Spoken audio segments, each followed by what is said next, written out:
問10個坦洲朋友邊度好玩，結果答案一致咁講落珠海啦。所以坦洲一日遊，唔係珠海一日遊。出發，順便幫香港朋友測試一下，究竟呢條路線方唔方便？嗱，由港珠澳大橋口岸一出到嚟，第一站就係珠海，所以香港嘅朋友 mark 低呢個視頻，假期一定幫到你。第一站金月軒，當然要去醫下個肚先啦。由港珠澳大橋口岸過嚟先10幾分鐘，我覺得呢一間酒樓呢，食嘢真係超值㗎。嚟到珠海梗係睇海啦，不過今日天氣麻麻地，睇下對岸嗰條就係港珠澳大橋啦，然後去到對面就係我哋嘅澳門機場。我哋港人北上第一站啊，梗係要食下點心嘅。呢啲咁嘅海鮮大酒樓呢，又可以點下餸，又可以食下點心，夾翻個我Honey最中意食嘅蝦餃先。你今次唔講話我最中意食嘅係腸粉嘅？我最中意食雞腳啊！教個雞腳俾你吓。夠犀利！雞髀打人啊，牙較軟；鵝髀咧食落咧就腳仔軟啦。OK啊，個皮啊夠脆。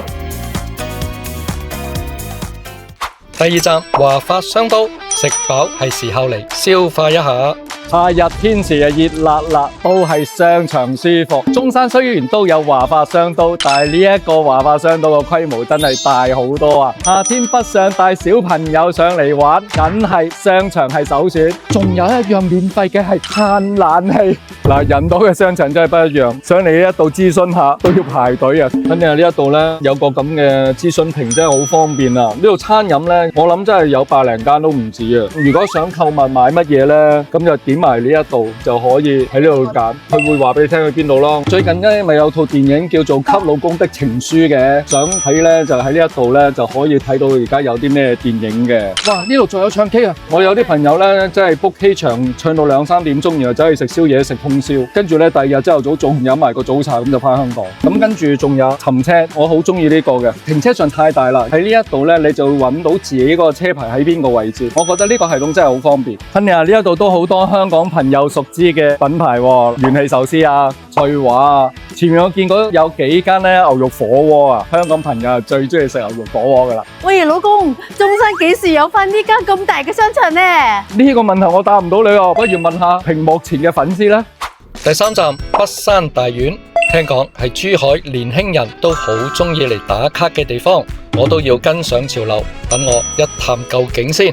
哇 ，Honey 呢一個購物倉，我呢個年紀咧有多嘢咧就似曾相識噶啦。呢一度咧就係一個舊戲台啊，真係有戲上演嘅。然後呢邊有一個港式美食，然後仲有爸爸 shop， 仲有一啲文創嘅產品，真係好鬼正啊！誒，寶麗來，以前我哋成日都用呢啲嚟影相嘅，你有冇啊？我哋個年代係冇嘅。